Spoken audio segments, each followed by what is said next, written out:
Bom dia, pessoal, tudo bem? Bom dia, pessoal. Vamos lá, vamos falar um pouco do que aconteceu no mês passado. Eu vim aqui prestar contas do que aconteceu na carteira e tal, mas acho que o negócio hoje é muito macro, né? Então, vou falar rápido e deixar um espaço maior para o Elson aqui. Mas, enfim, vamos lá, né? Acho que a gente teve alguns eventos importantes no mês passado. O primeiro foi a eleição do Trump, né, que assim acho que consolidou essa dinâmica do mercado americano mais forte, né, dólar mais forte, enfim, então esse acho que foi um fator importante. Acho que outra coisa importante também é a China, né, que vem, né, continua ruim, né, com dificuldade para chegar no target de crescimento, sem ter resolvido ainda a parte imobiliária lá, então uma leitura para isso é que commodities, aí, principalmente minério de ferro ligados à China, vão ter um pouco mais de dificuldade para performar. E o terceiro, acho que foi aqui, né, expectativa do pacote, do Haddad, né, do governo aí, 2 meses de expectativa ou mais, e para sair um negócio que é uma lástima. Então, assim, é evidentemente que todo mundo viu o que aconteceu, né? Aconteceu no câmbio, aconteceu na bolsa. Do nosso lado aqui, a gente vinha comprado, né, bem comprado, mas com hedge importante aí no índice, via put. A put ajudou um pouco, mas naturalmente, né, como a gente também sabe, sempre soube, sabia quando fez a put de índice, o índice amortece muito essas quedas muito abruptas de mercado, porque ele é muito ligado ao câmbio, né? Você tem ali 30% de exportadoras no índice. Então, isso aí acaba amortecendo os movimentos e o resto, que é doméstico, que é varejo, que é incorporadora e tal, apanha muito mais. E foi o que a gente viu aí no mês passado. A gente vinha aí, no nosso caso aqui, subindo quase 3% no mês, fechamos caindo bastante aí, acho que 4% por volta disso. E assim, a gente estava subindo 3% contra o índice, acabamos perdendo para o índice no mês, dada a força que foi esse movimento aí. E a gente já tinha feito alguns movimentos para aumentar a posição em commodities que a gente tinha. Então, assim, a gente vem recuperando agora nos últimos dias, mas assim, foi um movimento abrupto, né, muito forte. E acho que eu vou falar aqui agora das ações, né, dos papéis, vou falar rapidamente. Acho que mais importante até com posição setorial. Posição de commodities, que a gente tinha fechado outubro com 15%, temos agora 27% do PL. Tá? A gente adicionou algumas coisas aí, principalmente papel e celulose, dado que a gente acha que o câmbio aí, ele está no outro patamar e deve ficar nesse patamar novo aí por volta de 6. Então, a gente adicionou um pouco mais de commodities. A gente tem petróleo, temos Via Petro e Brava, que a gente já falou aqui algumas vezes. Frigoríficos, JBS, a principal posição aí, temos alguns outros também. Não temos Marfrig. E temos papel e celulose. Então, essa posição é importante e vai continuar aí no fundo. Assim, provavelmente a gente, né, eu vou depois falar um pouquinho do que a gente está olhando para o ano que vem, mas, enfim, é uma posição que a gente quer carregar aí também ao longo do tempo. E grandes reduções aí, ou reduções, vai, que nós fizemos, a grande redução foi em varejo, em locadoras também. Locadora a gente aproveitou o resultado da Localiza para sair de um pedaço da posição.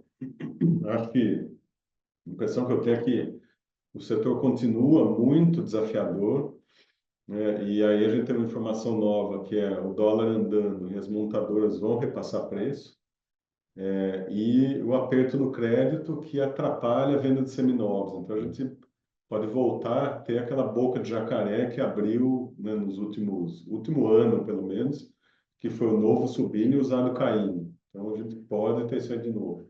A gente achou por bem reduzir, a gente zerou a posição que a gente tinha movida, localiza, a gente chegou a ter 8, temos 3 ou menos do PL. Então, assim, ficou uma posição muito pequena aí. No caso de incorporadoras imobiliárias, a gente vinha reduzindo algumas, até antes aí da crise, e continuamos nessa redução. Pode ter né? A gente estava até discutindo isso agora, acho que o mercado caiu muito, pode ter alguma recuperação até o fim do ano, mas nada muito relevante, né? A gente não tem dinheiro no mercado, né? Então acho que essa é a verdade. Dinheiro para ações não tem, o juro aí em direção aos 14 ou 15%, e ainda com isentos do mercado, fica difícil você ver um fluxo para o mercado de ações. Acho que os resgates, né, os resgates vinham parando, deram uma aumentada no mês passado de novo, mas não do nosso lado, no nosso lado um pouco mais estável, mas os resgates da indústria estão relevantes ainda. Então, não tem dinheiro, os multimercados estão pouco comprados, mas a gente vê pouco apetite também para voltar para o mercado aqui. Enfim, deixa eu só terminar as posições aqui, eu falo um pouco do mercado. Acho que depois de relevante, a gente manteve utilities, não teve muita novidade aqui no resto.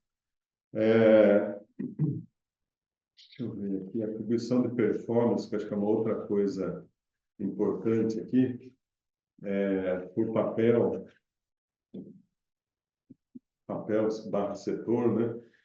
Mês passado a gente ganhou 3,1% em commodities e nos índices globais, acho que esse é um outro ponto, né? Importante. E perdemos 5 pontos em locadoras, saúde, varejo e incorporadoras. Então, que foi justamente o que caiu muito aí nesse final do mês, tá?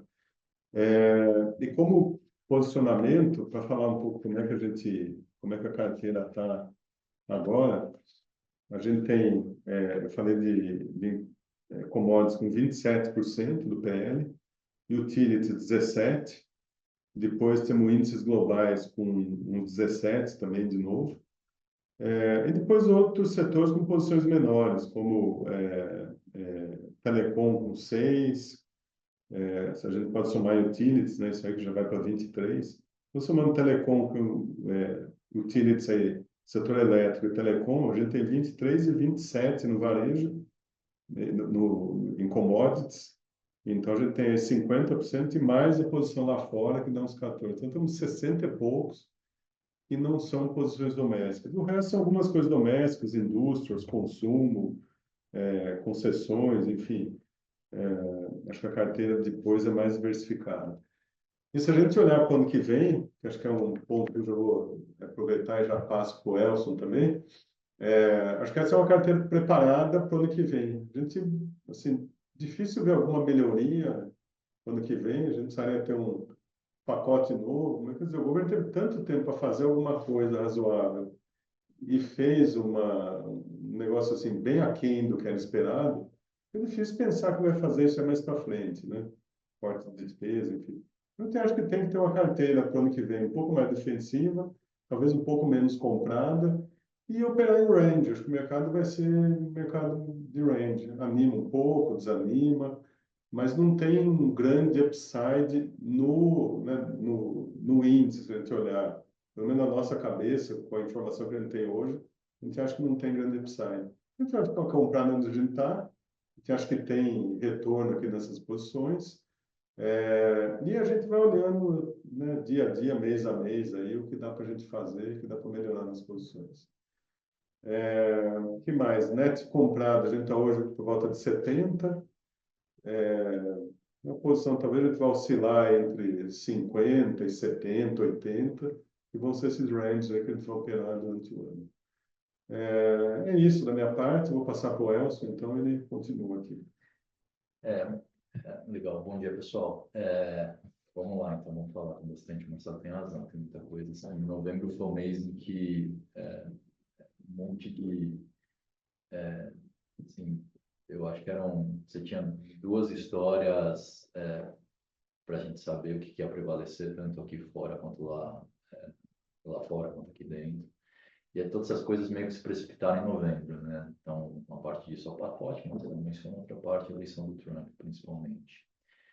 Vou começar pelo efeito do Trump e mercados, que eu acho que é importante. E depois a gente tenta falar um pouco sobre o pacote, tem caudas muito negativas, novas, que apareceram com essa história toda, e tentar justificar um pouco essa carteira que o Marcelo descreveu, né?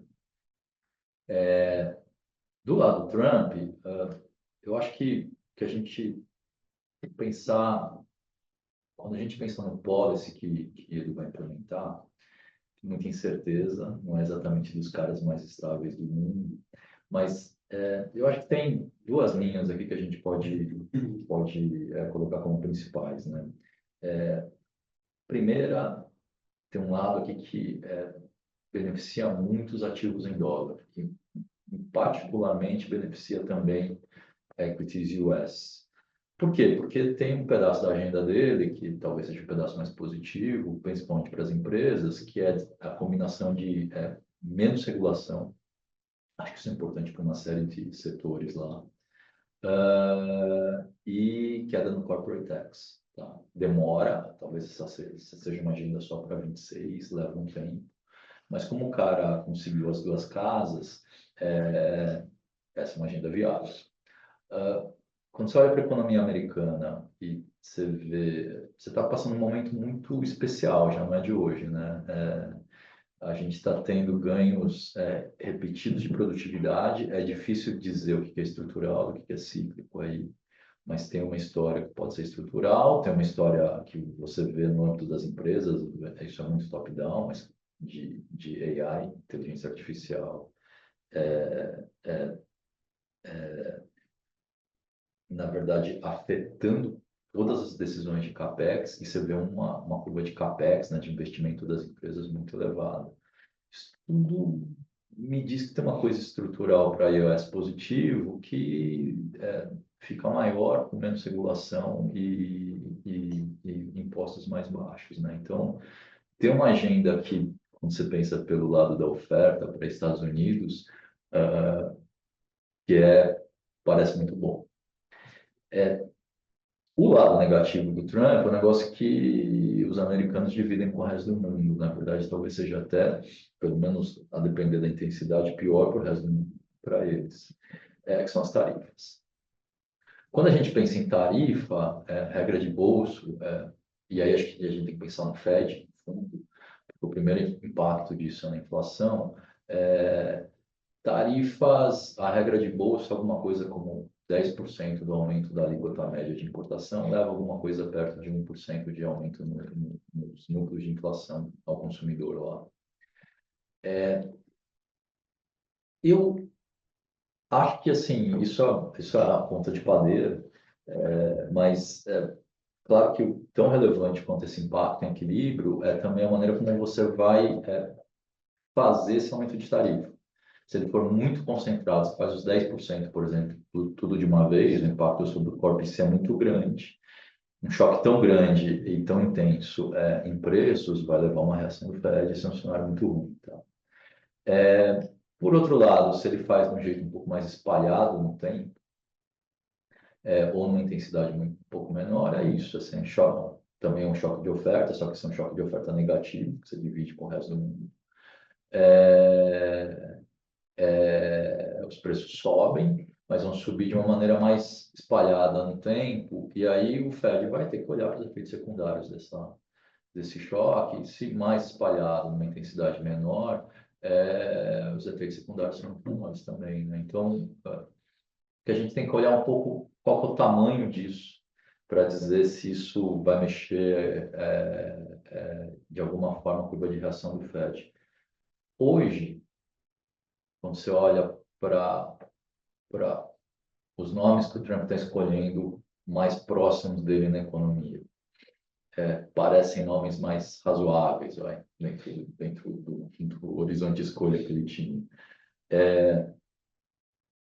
Não parece ser uma história em que você vai rapidamente fazer alguma coisa, por exemplo, e eu acho que esse é o grande temor hoje do mercado, fazer alguma coisa linear, 10% valendo já. Parece que não é isso. Quer dizer, quando você olha, por exemplo, as entrevistas do Scott Bessent ou de outros, mesmo de outros economistas que estão mais próximos do Trump ou dos caras que estão em posições de decisão econômica lá, É mais uma linha de leverage negocial, assim, você sabe que na cabeça de todos eles, assim, as negociações comerciais foram ruins para os Estados Unidos, e eles querem reabrir toda essa negociação. A tarifa é um jeito de você fazer isso, trazer todo mundo para a mesa, tá? É menos uma atitude isolacionista e mais uma atitude de otimizar, os acordos comerciais. Se for essa versão, você não vai fazer o deploy de tarifa toda de uma vez, tá? Eu acho, parece que é isso. Se for isso, é ok, é um mundo que o Fed vai baixando os juros, as coisas muda, aumenta a taxa terminal, é um mundo ainda muito pró-dólar, porque, além de tudo, você tem os ativos por desregulação, por queda de corporate tax, os ativos americanos ficam mais interessantes. Mas não é um mundo em que você vai fazer uma mudança muito abrupta na história de queda de juros, pelo menos nesse horizonte. Estamos pensando em 25, tá? Então, não muda tanto.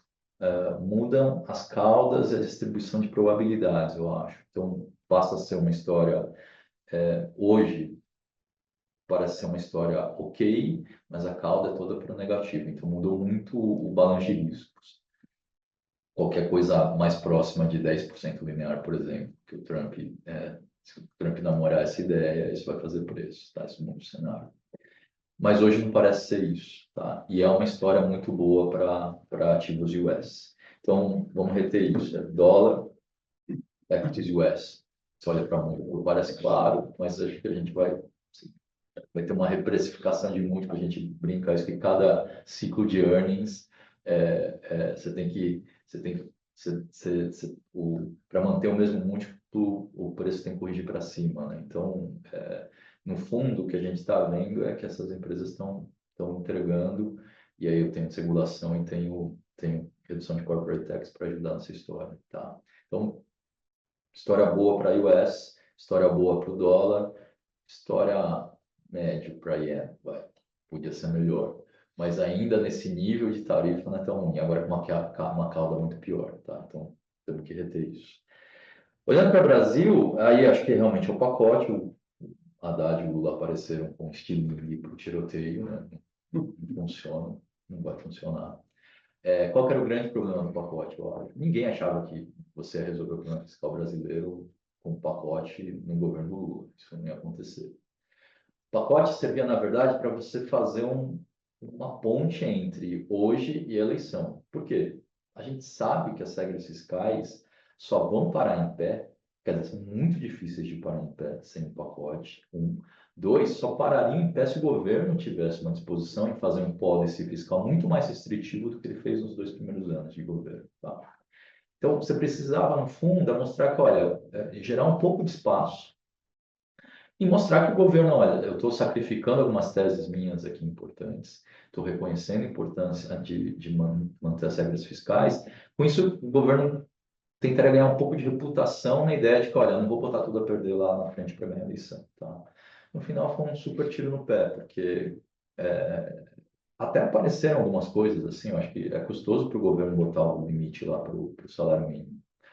Mas o pacote foi meio que desmontado na discussão. Assim, não existe, a gente conversa isso muito aqui, o ministro da Fazenda, o Haddad, pediu perder a discussão para o Luiz Marinho, da maneira que o Luiz Marinho colocou a coisa. E realmente o seguro-desemprego ficou fora da história. O abono, que é uma das políticas menos eficazes do ponto de vista de impacto do governo federal, o abono salarial só vai para o limite steady state que o governo quer chegar em 2035, né? Transição de 10 anos. No final, o pacote saiu, essa diluição abriu menos espaço para pensar em gastos discricionários lá em 26. Então, o sacrifício fiscal do governo teria que ser muito maior. E o que o Lula sinalizou ao diluir o pacote, e pior, quando ele botou a isenção de imposto de renda junto, é que a tolerância dele à evasão fiscal um pouco mais contracionista é muito baixa. Tá? Quando você faz isso, você desancorou. Assim, na prática, a gente não tem mais regra fiscal. No fundo é isso. Porque ninguém acredita na regra que está escrita lá. Os sinais que o governo tem dado é que ele vai priorizar as medidas mais populistas ou tentar ganhar a eleição, do que ter um pouco mais de estabilidade aqui, tá? O ano para fazer isso, para ganhar essa credibilidade e ter um pouco mais de estabilidade, era agora, era 25, 26, eu acho que está perdido. O que o mercado está fazendo é olhar para o curto prazo, já pensando com a cabeça de 26 com uma certa razão, porque o governo está te falando que vai ser isso mesmo, com esse pacote diluído da maneira que foi anunciado. O que a gente pode esperar para frente? Assim, acho que o efeito primeiro disso é que o BC ficou muito mais isolado. Todo o custo de você desinflacionar essa economia vai cair nas costas da política monetária. Vai ser um negócio desafiador, porque como você não tem ancoragem fiscal, você fica com as expectativas de inflação também muito soltas. Tantas break-evens de curto prazo já tinham andado, focos continuam abrindo semana a semana, mas as break-evens longas estão começando a abrir agora. Então, o mercado está olhando para isso e começando a ver sequelas mais permanentes dessa expansão fiscal, que é um grande risco. O Banco Central tem que combater isso daí. Além disso, o dólar a 6, no mundo que é mais pró-dólar e que você está dando sinais fiscais negativos, esse dólar a 6 está muito longe de ter passado pelo orçamento das empresas ainda. Quer dizer, o valor veio com uma matéria boa nessa semana e muitas empresas estavam trabalhando com câmbio a 5,40. Você vai ter que fazer essa correção. Tá? Isso vai passar por inflação agora. Então, eu estou dando um choque de tradables aqui, dos bens que têm relação com câmbio. No momento em que eu estou com expectativas completamente desancoradas e o mercado de trabalho está no pleno emprego. Você vai ter que combater isso. Acho que 75 é barbada para essa reunião, 100 faz bastante sentido, se ele quiser ficar ahead of the curve. E a gente vai para um ciclo de 14,5, talvez.